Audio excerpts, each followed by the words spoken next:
রাজধানীর পুরান ঢাকার তাঁতি বাজারের নকশা বহির্ভূত ভবনে অভিযান চালাচ্ছে রাজুক। রবিবার তাঁতি বাজারের নকশা বহির্ভূত হওয়ায় ৩টি ভবনের গ্যাস ও বিদ্যুৎ সংযোগ বিচ্ছিন্ন করা হয়েছে। বাসিন্দারা থাকায় এই সিদ্ধান্ত নেওয়া হয়। তবে বর্ধিত অংশ ভেঙে বাড়িগুলো ঠিক করলে পুনরায় সংযোগ সচল করে দেওয়া হবে। এছাড়া ৯ তলা একটি ভবনের সামনের ১৪ ফিট নকশা বহির্ভূতভাবে নির্মাণ করায় ভেঙে ফেলা হচ্ছে অতিরিক্ত অংশ।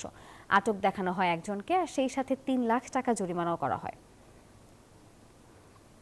বান্ডেল থাকলে প্রতি সেনমানিতে টাকা বাঁচবে।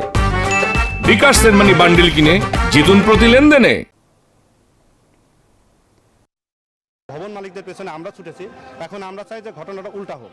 আমরা ইউটিলিটি সার্ভিসগুলো বিচ্ছিন্ন করব, ভবন মালিকরা তাদের নিজেদের স্বার্থে নিজেদের গরজে এখন রাজুকে তারা দৌড়াবে এবং তারা এই নকশা বহির্ভূত অংশগুলো অপসারণ করলে কিংবা নিয়মের আওতায় আসলেই শুধুমাত্র আমরা এই সংযোগগুলো পুনরায় দেওয়ার জন্য সংশ্লিষ্ট দপ্তরে আমাদের চেয়ারম্যান মহোদয় নির্দেশনা দেবেন।